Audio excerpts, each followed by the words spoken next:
يا أيها الذين آمنوا اتقوا الله حق تقاته ولا تموتن إلا وأنتم مسلمون. يا أيها الناس اتقوا ربكم الذي خلقكم من نفس واحدة وخلق منها زوجها وبث منهما رجالا كثيرا ونساء واتقوا الله الذي تساءلون به والأرحام إن الله كان عليكم رقيبا. يا أيها الذين آمنوا اتقوا الله وقولوا قولا سديدا يصلح لكم أعمالكم ويغفر لكم ذنوبكم ومن يطع الله ورسوله فقد فاز فوزا عظيما. أما بعد فإن خير الحديث كتاب الله وخير الهدي هدي محمد صلى الله عليه وسلم فإن شر الأمور محدثاتها وكل محدثة بدعة وكل بدعة ضلالة وكل ضلالة في النار.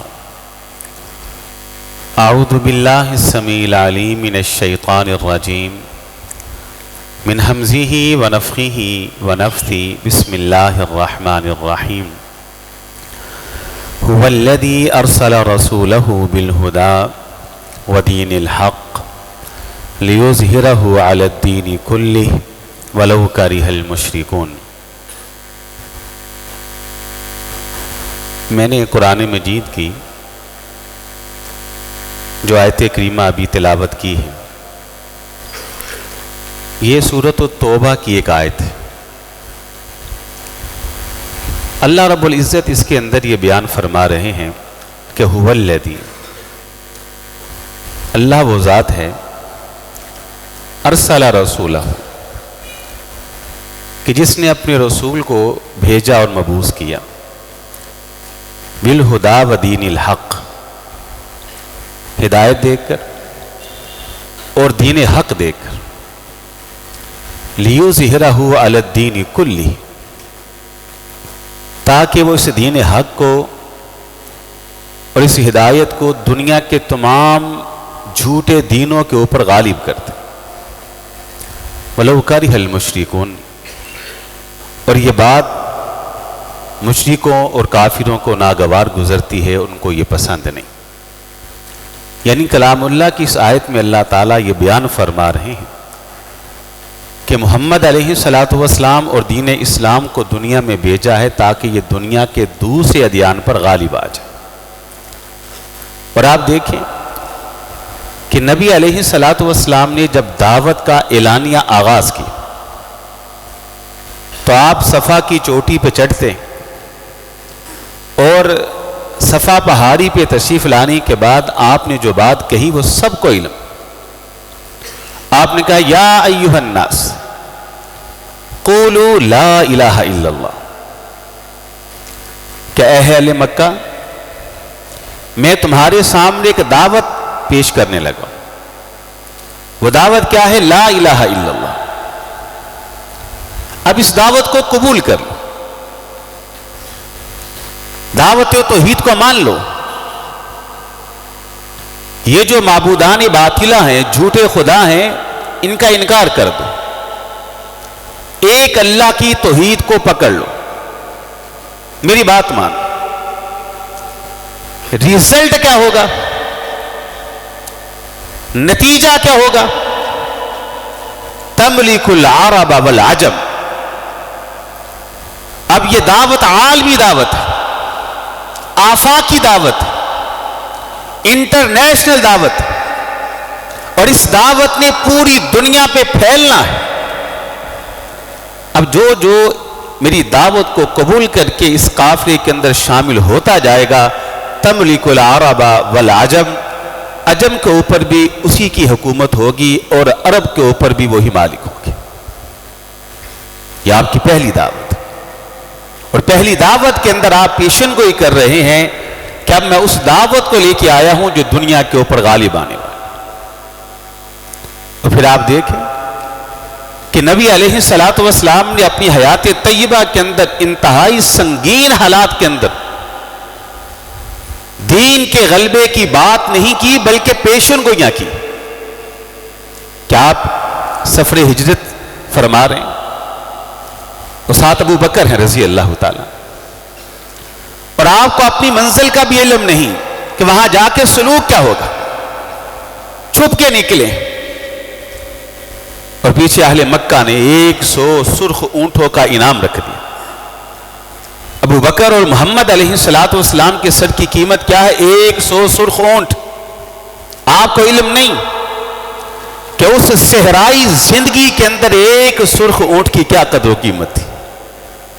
اس ریگستانی زندگی کے اندر, صحرائی زندگی کے اندر ایک سرخ اونٹ کیا قدر و قیمت رکھتا تھا آپ کو اندازہ نہیں. پھر 100 اونٹ بہت بڑا انعام تھا, اور شاید عرب کی زمین کے اوپر آج سے قبل کسی انسان کے سر کی اتنی قیمت نہ لگی. لوگ نکلے. سراقہ بن مالک جو بعد میں مسلمان ہوئے رضی اللہ, وہ آپ تک پہنچ کے, واقعہ معروف ہے صحیح بخاری کے اندر, تو اتنا واقعہ ہے کہ آپ کی اونٹنی بار بار دھنستی, آپ دعا کرتے, وہ کہتا دعا کیجئے. 2-3 دفعہ ایسا ہوا, اس نے کہا کہ آپ بے فکر ہو جائیے, اس راہ پہ کوئی نہیں آئے گا. یہ تاریخ کی کتابوں میں ایک بات لکھی ہے, بعض نے اس کو ضعیف بھی کہا ہے, بعض نے اس کو مسند بھی کہا ہے.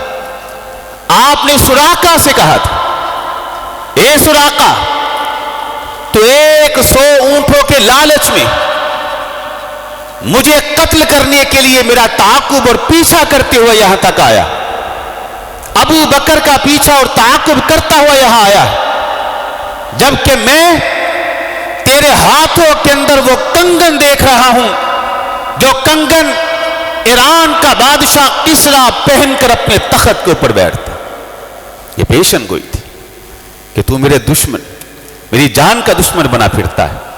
ایک وقت آئے گا تو میری صف کے اندر شامل ہوگا, تو کلمہ پڑھے گا اور تو اس لشکر کے اندر شامل ہوگا جو کسریٰ کو کاٹے گا, توڑے گا, ایران کے سارے بتکدے گرائے گا. پھر ایران کی سلطنت کا جتنا مال غنیمت مسلمانوں کو ملے گا بانٹا جائے گا, تقسیم ہوگا. کسریٰ کے ہاتھوں کے کنگن بطور مال غنیمت تجھے دیے جائے گا. یہ پیشن گوئی تھی. کن حالات میں پیشن گوئی کر رہے ہیں؟ وہاں پہلی دعوت, یہاں قرآن کی آیت. پھر آگے چلیے, آگے چلیے. صحیح بخاری میں نقشہ ہے, حضرت جابر بیان کرتے ہیں رضی اللہ تعالی, کہتے ہیں حالات سنگین تھے, سخت سردی کا موسم, مسلمان دفاعی پوزیشن میں اور خندق کی کھدائی کر رہے ہیں. کدالیں پکڑی ہوئی ہیں, اوزار پکڑے ہوئے, اور خندق کی کھدائی کا عالم یہ ہے کہ 24 گھنٹے میں کھانے کو صرف ایک کھجور مل رہی, پیٹ پر پتھر بندھے ہوئے. کھدائی کے دوران ایک تنو وزنی چٹان ہے جو حائل ہوتی, ٹوٹنے سے ٹوٹتی نہیں. رسول اللہ کے پاس آئے علیہ السلام, کہ اللہ کے رسول چٹان حائل ہو گئی, بڑی کدالوں کا وار کیا, ٹوٹتی نہیں. صحابی کہتے میں نے وہ منظر دیکھا, منظر دل کو ہلا دینے والا.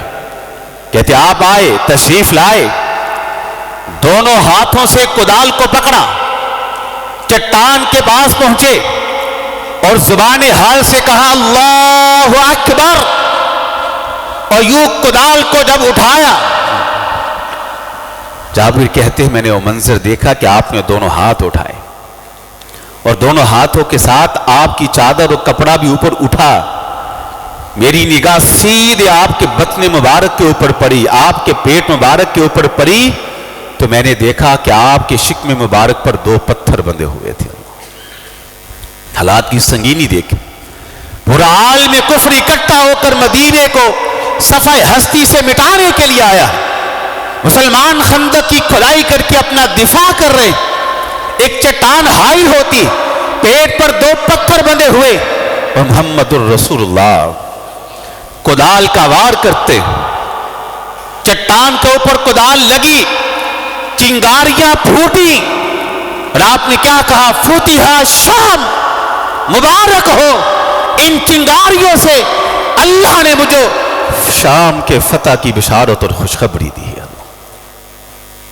پھر کدال چٹان کے اوپر ماری، چنگاریاں پھوٹی، دوبارہ پیشن گوئی ہوئی، کہا روم بھی فتح ہوگا، پوری دنیا کے اوپر مسلمان فاتح کی حیثیت سے جائیں گے اور دنیا کو فتح کریں گے۔ تو پھر کیا خیال ہے، آپ علیہ السلام کی یہ پیشن گوئیاں پوری ہوئی کہ نہ ہوئی؟ کسرا ایران اور ایران کے بت کدے گرے کہ نہ گرے؟ بتلائیے روم فتح ہوا کہ نہ ہوا؟ بتلائیے کہ دنیا کے اوپر اسلام کو غلبہ ملا کہ نہ ملا؟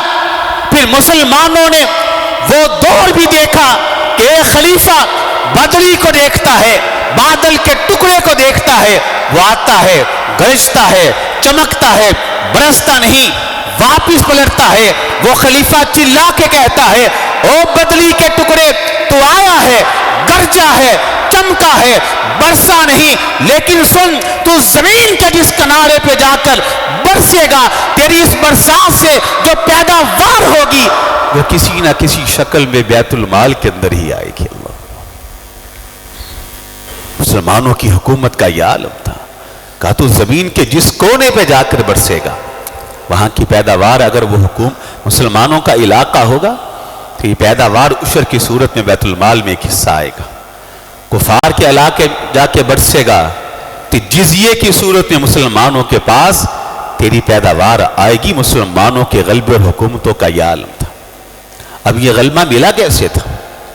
اللہ اکبر، یہ غلبہ ملا کیسے تھا؟ قرآن کہتا ہے وَأَنْتُمُ الْأَعْلَوْنَ إِن كُنْتُم مُؤْمِنِينَ كُنْتُمْ خَيْرَ أُمَّةٍ وَكَذَلِكَ جَعَلْنَاكُمْ أُمَّةً وَسَطًا۔ اللہ کہتے ہیں وَأَنْتُمُ الْأَعْلَوْنَ، بہت بڑی بات، وَأَنْتُمُ الْأَعْلَوْنَ، تم اعلیٰ ہو، وَأَنْتُمُ الْأَعْلَوْنَ، تم عرفہ ہو، وَأَنْتُمُ الْأَعْلَوْنَ، تم بلند ہو، وَأَنْتُمُ الْأَعْلَوْنَ، تم جیسا کوئی نہیں، كُنْتُمْ خَيْرَ أُمَّةٍ، دنیا کے اندر کوئی ایسی امت نہیں، تم بہترین امت ہو، تو امت وسط ہو۔ کب؟ ان کنتم مؤمنین، اگر تمہارے پاس ایمان کی دولت ہے اور تم مومن ہو۔ بس ان کنتم مؤمنین ہم نہیں ہیں۔ وہ حضرت سعد تھے نا رضی اللہ تعالیٰ، حضرت عمر کا دور ہے رضی اللہ تعالیٰ، خلافت فاروقی، اور خلافت فاروقی کے اندر اعلیٰ سطح اجلاس، کون سا اجلاس جانتے نا؟ اعلیٰ سطح، عام اجلاس نہیں تھا، اعلیٰ سطحی اجلاس۔ اعلیٰ سطحی اجلاس کا مطلب ہے وزراء، عظماء، بڑے بڑے علاقوں کے گورنر وہاں آئے۔ حضرت سعد بھی گئے۔ کیوں گئے؟ کیونکہ حضرت سعد رضی اللہ تعالیٰ عنہ بذات خود ایک بہت بڑے علاقے کے گورنر تھے۔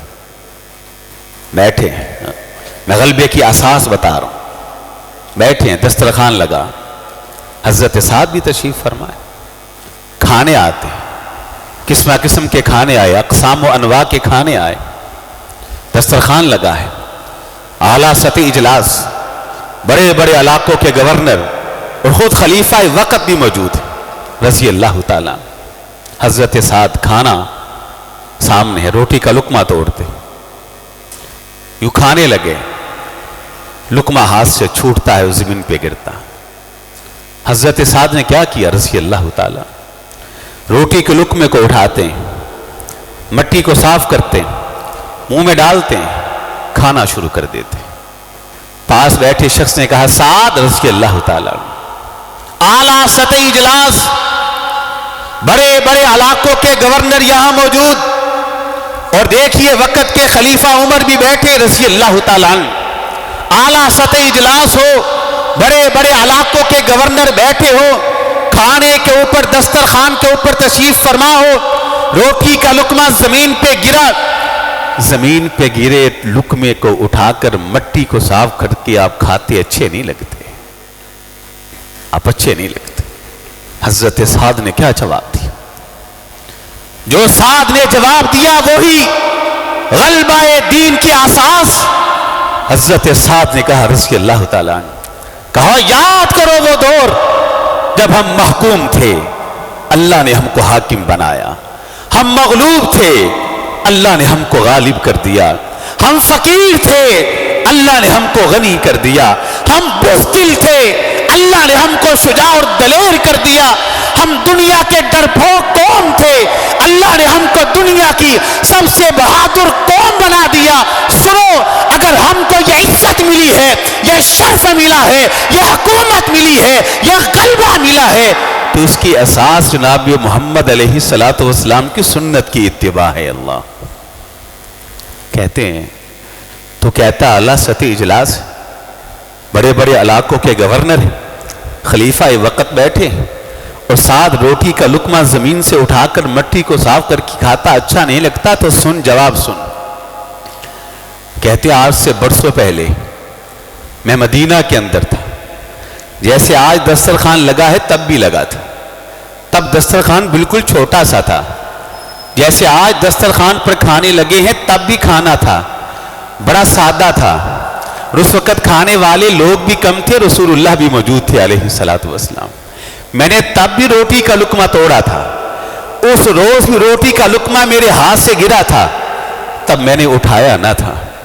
تب رسول اللہ نے مجھ کو نصیحت کی تھی علیہ السلام, کہا تھا ساتھ, جب روٹی کا لقمہ تیرے ہاتھ سے گر جائے اسے شیطان کے لیے مت چھوڑ, اسے اٹھا, مٹی کو صاف کر, روٹی کا لقمہ وہ کھا لے.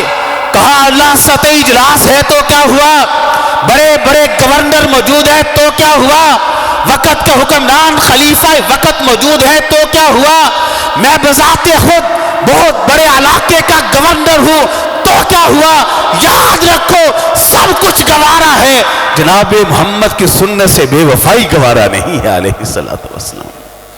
ہمیں عزت ملی ہے تو سنت کی اتباع سے ملی ہے, ہمیں شرف و حکومت ملی ہے تو نبی کی اتباع اور پیروی سے ملی ہے. اللہ یہ ہے اساس بنیاد غلبے کی. اب آج بھی وہی ہے, بلکہ وہ واقعہ بھی آپ کو یاد ہوگا, ابن خلدون کے اندر موجود ہے, دیگر کتابوں کے اندر موجود ہے. آپ نے ایک لفظ سنا ہے, بڑا معروف لفظ ہے, رستم. سنا ہے کہ نہیں؟ کس کے لیے استعمال ہوتا ہے؟ پہلوانوں کے لیے. جو پنجاب کا سب سے بڑا پہلوان ہوتا ہے اسے کہتے ہیں رستم پنجاب, اور جو پاکستان کا سب سے بڑا پہلوان ہے اسے کہتے ہیں رستم پاکستان. رستم ایشیا بھی مشہور ہے, جو ایشیا کا سب سے طاقتور اور پہلوان ہے, اسے رستم کیوں کہتے ہیں؟ اسے رستم کیوں کہتے ہیں؟ رستم لفظ کہاں سے آیا ہے, اور یہ پہلوان کے لیے کیوں استعمال ہوتا ہے؟ پنجاب کا سب سے طاقتور انسان پہلوان رستم پنجاب. یہ رستم کا لفظ ایک کہاں سے آیا ہے؟ یہ رستم ایک لفظ تھا, لقب تھا ایک بادشاہ کا, جو پہلوانوں کا بادشاہ تھا. اس کا نام رستم تھا, نام اور تھا, لقب رستم تھا. طاقتیں اس کی مشہور تھی, اس کی فوج طاقتور توانا تھی, پہلوانوں کی فوج تھی کہ رستم کی. اس کے علاقے میں پہنچے تھے, اللہ اکبر, نبی کے دیوانے پہنچے, اس کے علاقے میں لشکر لے کر گر پڑاؤ ڈالا. اس کے اہلکاروں نے آ کے بتایا رستم عرب کے کچھ دیوانے آئے, سرحد پہ آ کے پڑاؤ ڈالے بیٹھے, حملے کا سوچ رہے. کہتا ہے کس میں اتنی جرت ہے کہ رستم کی فوج کا مقابلہ کر سکے؟ کہا پیغام بھیجو, اپنا قاصد بھیجے, ایلچی بھیجے, میں کلام کرنا چاہتا ہوں. کیوں آئے ہیں, کون ہے, کس مقصد کے لیے آئے؟ حضرت ربیع ابن عامر رضی اللہ تعالیٰ مسلمانوں کے قاصد بن کر گئے. حالت کیا ہے؟ لباس پھٹا ہوا اور پرا گندا ہے, بال بکھرے ہوئے ہیں, تلوار ہے, بغیر نیام کے ٹاکیاں لپیٹی ہوئی ہیں, تلوار کی نوک ننگی. رستم کے پاس وہ تھوڑے ایلچی اور قاصد پہنچے. دربار نے دیکھا, حال دیکھا, پاؤں سے سر تک دیکھا, واپس گیا. جا کر کہا رستم عجیب قاصد ہے, پہلی بار ایسا قاصد آیا ہے, پھٹا پرانا لباس, عجیب قسم کی زندگی, بکھرے ہوئے بال, اور تلوار ہے کہ زنگ آلود بھی ہے اور ٹاکیاں لپیٹی ہوئی. رستم کے دربار کا اصول تھا, جو بھی رستم کے دربار میں آتا شاہی لباس پہنتا. شاہی لباس تیار کیا گیا, حضرت ربیع ابن عامر کے سامنے پیش کیا گیا رضی اللہ تعالی. کہا یہ لباس پہنو، ہمارے دربار کا اصول ہے کہ رستم کے سامنے جو بھی جاتا ہے شاہی لباس پہن کے جاتا ہے۔ حضرت ربیع ابن عامر نے تاریخی جواب دیا، کہا جاؤ اور اپنے رستم سے کہہ دو تمہارے اصول، تمہارے قانون ہمارے جوتے کی نوک کے اوپر ہمارا بھی اصول ہے، ہمارا بھی قانون ہے۔ ہم جس لباس کے ساتھ دن میں 5 مرتبہ بادشاہوں کے بادشاہ، حاکموں کے حاکم کے دربار کے اندر حاضر ہوتے ہیں، دنیا کے ہر انسان سے ملتے ہیں تو اسی لباس کے اندر ملتے ہیں۔ اللہ اس سے کہو ملاقات کرنی ہے ٹھیک، وگرنہ نہیں ملتا واپس جاؤں گا۔ ہو گیا۔ کہا رستم بڑا دیوانہ ہے، عجیب ہے، اس نے شاہی لباس پہننے سے انکار کر دیا ہے۔ کہا بلاؤ۔ حضرت ربیع کو بلایا گیا رضی اللہ تعالیٰ۔ حضرت ربیع جب پہلا پاؤں رستم کے دربار میں رکھتے، نرم و گدیلا اس نے دیکھا، قالین بچھا ہوا ہے، اپنی تلوار کو اور آریس دیتے ہیں اور تلوار کی نوک کو قالین کے اندر گھبوتے ہیں، قالین کو پھاڑتے چیرتے ہوئے سیدھا رستم کے ساتھ اس کے تخت کے ساتھ جا کر بیٹھ جاتے ہیں۔ دربار میں ہلچل مچتی ہے کہ آج سے قبل جو بھی آتا ہے رستم کے سامنے کھڑا ہوتا ہے، رکوع میں جاتا ہے، وہ رکوع سے اٹھنے کا اشارہ حکم دیتا ہے، وہ سر اٹھاتا ہے، پھر وہ کہتا ہے بول کیا بولتا ہے، کیسا گستاخ ہے، نہ جھکا نہ اجازت چاہی، اور بیٹھا تو رستم کے پہلو میں جا کے تخت پہ بیٹھ گیا ہے۔ ان کی شجاعت کے کیا کہنے، ان کی بہادری کے کیا کہنے۔ رستم نے کہا کوئی بات نہیں، کدھر آئے ہو؟ کہا آئے ہیں تیری سرحد کے اوپر جہاد اور قتال کے لیے آئے۔ کہا پیغام کیا ہے؟ کہا تیرے پاس 3 ہی راستے، نمبر 1 کلمہ پڑھ مسلمان ہو جا، حکومت تیرے پاس رہے گی، اس علاقے کا حاکم تو ہی رہے گا لیکن اسلام کو نافذ کر دے۔ کہا نہ مانوں تو پھر؟ کہا دوسرا راستہ یہ ہے کہ پھر جزیہ دینا ہوگا، یا اللہ کا قانون چلے گا، قرآن و حدیث کا قانون چلے گا۔ کہا اگر یہ بھی نہ مانوں تو پھر رستم کے دربار کے اندر ربیع ابن عامر اپنی تلوار کو بے نیام کرتے اور لہراتے ہیں، کہتے ہیں پھر میدان کے اندر نکل، پھر فیصلہ میدان کرے گا، اس زمین کے اوپر یا اللہ کا لشکر زندہ رہے گا یا پھر تم زندہ رہو گے۔ رستم نے سوال کیا تھا، اس نے کہا تھا اے عرب کے بدو مجھے ایک سوال کا جواب تو دے۔ کہا تیرا سوال کیا ہے؟ کہا تم تو دنیا کی بزدل ترین قوم تھے، تم تو ذرا سی بات پر گھاٹیوں میں جا کے چھپ جانے والے، تم تو بھاگ جانے والے، اور بتاؤ تمہارے اندر یہ دلیری کہاں سے آئی، یہ بہادری کہاں سے آئی، یہ جرأت کہاں سے آئی، تمہارے اندر یہ شیر دل کیسے تم بنے کہ رستم کے دربار میں کھڑا ہو کے تو زنگ آلود تلوار کو لہرا کے رستم کو للکارتا ہے، بتا تمہارے اندر یہ دلیری کیسے پیدا ہوئی۔ حضرت ربیع ابن عامر نے اس شجاعت کا، اس دلیری کا، اس بہادری کا، اس جرأت کا اس کے سامنے جو سبب بیان کیا وہ کیا؟ اس سے کہا رستم ہم واقعی دنیا کی بزدل ترین قوم تھے، گھاٹیوں میں چھپ جانے والے، بھاگ جانے والے، پیٹ دکھانے والے، پھر اللہ نے ہمارے اندر ایک نبی بھیجا جن کا نام تھا محمد صلی اللہ علیہ وسلم۔ اس نبی کے قلب اطہر کے اوپر اس نے ایک کتاب قرآن کو نازل کیا، ہم نے اس قرآن کو پڑھا، ہم نے اس قرآن کو اپنایا، اس قرآن کی تعلیمات نے ہم کو بہادر کر دیا، ہم کو دلیر کر دیا، ہم کو شجاع کر دیا۔ اب ان دلوں کے اندر، ان سینوں کے اندر، بھڑکتے ہوئے دل کے اندر سوائے رب کے دنیا کا کوئی دوسرا خوف موجود ہی نہیں ہے۔ اللہ یہ 2 واقعے بتا کے بات کرنے کا مقصد کیا ہے؟ هو الذی ارسل رسولہ بالہدی ودین الحق لیظہرہ علی الدین کلہ ولو کرہ المشرکون۔ تملک العرب والعجم، آپ کی پیشن گوئیاں دنیا کے اندر سچ ثابت ہوئیں صحابہ کے زمانے اور دور کے اندر، لیکن اساس یہ 2 چیزیں تھیں۔ وہاں سعد نے کہا نبی کی سنت کی وجہ سے، یہاں ربیع بن عامر کہا کہ اللہ کے اتارے ہوئے قرآن پر عمل کی وجہ سے۔ نتیجہ وَأَنْتُمُ الْأَعْلَوْنَ إِن كُنْتُم مُؤْمِنِينَ، یہ 2 چیزیں اساس اور بنیاد تھی جو مسلمانوں کو دنیا پر غالب کرتے تھے۔ کیسے ممکن ہے؟ کبھی غور کیا ہے آپ نے؟ یہ یہود یا اسرائیل کا یہودی، کبھی آپ نے توجہ دی؟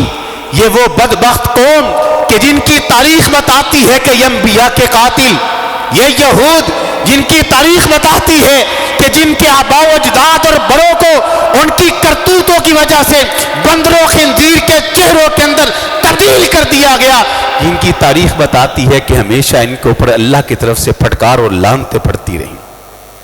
کبھی سوچا ہے کہ یہود کہ جن کے بستروں کے اوپر روزانہ حرام کی اولادیں پیدا ہوتی ہیں، جن کے ٹیبل کے اوپر پانی سے زیادہ شراب پی جاتی ہے، یہ وہ بدبخت قوم کہ جو اللہ کی نافرمان، آج کیسے ان کے ہاتھ مسلمانوں کے خون سے کیوں رنگین ہیں؟ اس کی ایک وجہ یہی ہے کہ مسلمانوں کے غلبے کے لیے دو چیزیں تھی، ایک قرآن اور ایک حدیث۔ مسلمانوں نے ان دونوں چیزوں کو ہی چھوڑا ہے۔ اللہ کا قانون نہیں بدلتا۔ اللہ نے کلام اللہ کے اندر یہ بات بیان کی، یا بنی اسرائیل اذکروا نعمتی التی انعمت علیکم وانی فضلتکم علی العالمین وانی فضلتکم علی العالمین۔ اے بنی اسرائیل، میں نے تمہیں بڑی فضیلتیں دی، بڑی عظمتیں دی۔ اگر تمہارے اوپر پھٹکاریں نازل ہوئیں، لعنتیں نازل ہوئیں، یہ نعمتیں تم سے چھینی گئیں، زوال تم پر آیا، کمال چھن گیا، تو اس کے پیچھے ایک ہی وجہ ہے۔ وجہ کیا ہے؟ تم نے اللہ کی دی نعمتوں کی ناشکری شروع کر دی تھی۔ آج اس امت کا بھی یہی حال، ہم نے اللہ کی دی نعمتوں کی ناشکری کی ہے۔ ان یہودیوں کے دلوں کے اندر ایک بغض ہے جو ختم نہیں ہوگا۔ کیا بغض ہے پتا آپ کو؟ کیا بغض ہے؟ حضرت ابراہیم علیہ السلام کے دو بیٹے تھے، ایک کا نام تھا اسماعیل اور ایک کا نام تھا اسحاق۔ حضرت اسحاق کی اولاد سے یعقوب پیدا ہوتے، حضرت یعقوب سے جناب یوسف پیدا ہوتے، پھر آگے انبیاء کا ایک مسلسل سلسلہ ہے۔ 70,000 سے زیادہ نبی اور رسول اللہ نے بھیجے ہیں حضرت اسحاق سے۔ ان کو کہا جاتا ہے بنو اسحاق اور بنی اسرائیل۔ بنی اسرائیل جناب اسحاق کی اولاد کو کہا جاتا ہے، بنو اسحاق اور بنی اسرائیل۔ یہ یہود جانتے تھے، یہ انبیاء کی تاریخ جانتے، ان کو علم تھا کہ آخری نبی آنے والے، رسول آنے والے، پیغمبر آنے والے، اور ان کے ذہنوں کے اندر یہ بات تھی کہ آخری نبی اور رسول جو آئے گا وہ بھی بنی اسرائیل سے آئے گا، بنو اسحاق سے آئے گا۔ اب تک جتنے بھی پیغمبر آئے ہیں وہ بنو اسحاق سے آئے۔ جب رسول اللہ آئے، یہود کو علم تھا کہ یہ آخری نبی سچے نبی ہیں، لیکن مخالفت کیا تھی کہ یہ بنو اسحاق سے کیوں نہیں آئے، یہ بنو اسماعیل سے کیوں آ گئے؟ آپ بنو اسماعیل سے پیدا ہوئے، حضرت اسماعیل کی اولاد سے پیدا ہوئے، تو بنو اسماعیل سے پیدا ہوئے، تو ان کے دلوں کے اندر یہ بغض تھا کہ آخری نبی بنو اسحاق سے کیوں نہیں آیا، بنی اسرائیل سے کیوں نہیں آیا، بنو اسماعیل سے کیوں آیا؟ اور یہ بغض کبھی ان کے دل سے ختم لن ترضى عنك اليهود ولا النصارى حتى تتبع ملتهم۔ اللہ قرآن مجید کے اندر بیان فرماتے ہیں یہ یہودی اور عیسائی تم سے کبھی راضی نہیں ہوں گے جب تک تم اپنا دین چھوڑ کے ان کے دین کو مان نہ لو اور ان کے پیچھے چل نہ پڑو۔ آج یہ دنیا کے اوپر کیوں یہ خون خرابہ کر رہے ہیں؟ اس کی ایک ہی وجہ ہے، اور وہ وجہ کیا ہے کہ امت مسلمہ اس قرآن اور حدیث سے دور ہو چکی۔ ہمیں اس کی طرف لوٹنا ہوگا۔ ہمارے غلبے کی اساس کیا ہے؟ قرآن اور اس کی تعلیمات اور اس کے اوپر عمل۔ ہمارے غلبے کی اساس کیا ہے؟ حدیث اور حدیث کے اوپر عمل اور اس کی تعلیمات کو اپنانا۔ یہ مسلمان کے غلبے کی اساس ہے۔ مسلمان جو ہوتا ہے اس کے پاس جو اصل طاقت ہوتی ہے وہ روحانی طاقت ہوتی ہے۔ آج مسلمان اس روحانی طاقت اور قوت سے محروم ہو چکے ہیں۔ ہمیں اپنے اندر اس روحانی قوت کو پیدا کرنا ہے۔ وہ روحانی قوت کیسے پیدا ہوگی؟ اللہ اکبر۔ اس روحانی قوت کے حصول کا ذریعہ کیا ہے؟ وہ کیسے پیدا ہوگی؟ یاد رکھیے گا کہ اس روحانی قوت و طاقت کے حصول کا ذریعہ بھی ایک ہے، اور وہ ایک ذریعہ کیا ہے؟ وہ ذریعہ اللہ کا قرآن ہے اور دوسری اللہ کے رسول کی حدیث ہے علیہ السلام۔ یہ ہے وہ قوت جو ہمیں اپنانا ہوگی۔ اگر ہم اپنی اصل کی طرف لوٹ آتے ہیں یعنی قرآن و حدیث کی طرف، تو پھر انشاءاللہ الرحمن اللہ کا قانون بھی حرکت میں آئے گا، اور انشاءاللہ الرحمن مسلمانوں کی چھینی ہوئی عزت مسلمانوں کو اللہ دوبارہ واپس کر دیں گے۔ اللہ تعالیٰ سمجھ کے عمل کی توفیق عطا فرمائے۔ جزاک اللہ خیر۔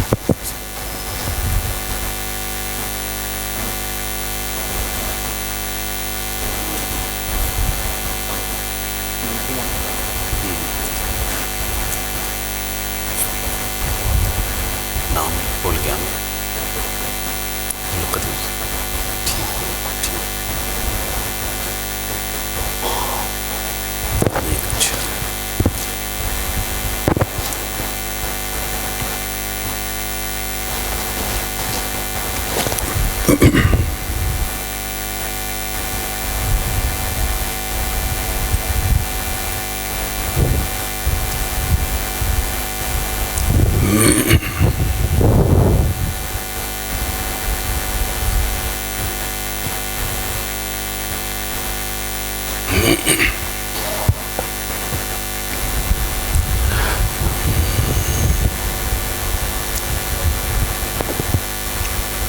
إن الحمد لله نحمده ونستعينه ونستغفره ونعوذ بالله من شرور أنفسنا ومن سيئات أعمالنا من يهده الله فلا مضل له ومن يضلله فلا هادي له وأشهد أن لا إله إلا الله وحده لا شريك له وأشهد أن محمدا عبده ورسوله صلى الله عليه وسلم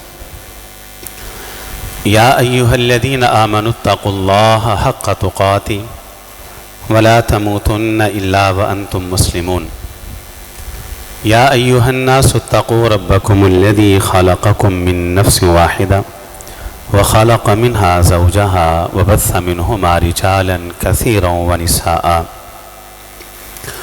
واتقوا الله الذي تساءلون به والأرحام إن الله كان عليكم رقيبا يا أيها الذين آمنوا اتقوا الله وقولوا قولا سديدا يصلح لكم أعمالكم ويغفر لكم ذنوبكم ومن يطع الله ورسوله فقد فاز فوزا عظيما أما بعد فإن خير الحديث كتاب الله وخير الهدي هدي محمد صلى الله عليه وسلم فإن شر الأمور محدثاتها وكل محدثة بدعة وكل بدعة ضلالة وكل ضلالة في النار أعوذ بالله السميع العليم من الشيطان الرجيم من همزه ونفخه ونفثه بسم الله الرحمن الرحيم هو الذي أرسل رسوله بالهدى ودين الحق ليظهره على الدين كله ولو كره المشركون۔ آج کے خطبہ جمعہ کا خلاصہ یہ ہے، یہ دین اس دنیا میں غالب ہونے کے لیے آیا اور نبی علیہ الصلاۃ والسلام کی پیشن گوئیاں تھیں کہ آخرکار عرب و عجم پر ہماری ہی حکمرانی ہوگی، اور قرآن کی بشارتیں اور آپ کی پیشن گوئیاں پوری ہوئیں، اور واقعتاً حضرات صحابہ اکرام کے ہاتھوں اللہ تعالیٰ نے دین کے غلبے کا کام لیا۔ دین کے غلبے کی جو اساس ان کے پاس تھی وہ قرآن و حدیث تھی۔ تو جب تک مسلمانوں کے پاس قرآن و حدیث عملی طور پر رہا تو مسلمان اس دنیا کے حاکم رہے اور غالب رہے۔ جب ہم نے کتاب و سنت اور قرآن و حدیث کو چھوڑا عملی اعتبار سے تو ہم سے حکومتیں بھی چھن گئیں، حتیٰ کہ سب کچھ چھن گیا۔ اس وقت غزہ کے جو حالات ہیں اور فلسطین کے جو حالات ہیں، سچ کہتا ہوں زبان بیان نہیں کر سکتی، زبان بیان نہیں کر سکتی، آنکھیں وہ مناظر دیکھ نہیں سکتی، کان ان کے حالات کو سن نہیں سکتے۔ تاریخ کا بدترین ظلم امت مسلمہ کے ان نہتوں کے اوپر ڈھایا جا رہا ہے، اور تاریخ کی بدترین قوم جن کو یہود کہا جاتا ہے ان کے ہاتھوں۔ میں اللہ تعالیٰ سے پہلے تو دعا کرتا ہوں کہ مالک آپ کے خزانوں کے اندر کوئی کمیاں نہیں ہیں۔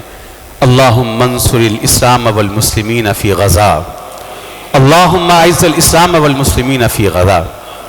اور اس کے بعد ہم ارباب اقتدار اور ارباب اختیارات سے یہ مطالبہ کرتے اور ان سے یہ کہتے ہیں کہ آپ خدارہ میدان کے اندر آئیں۔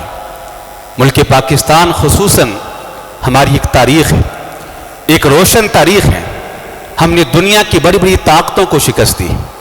ہم ارباب اقتدار اور خصوصاً پاکستان کے جو حکمران ہیں ان کو اور پاکستانی فوج کے جو سربراہ ہیں ان سے یہ مطالبہ کرنا چاہتے ہیں کہ آپ میدان کے اندر نکلیں۔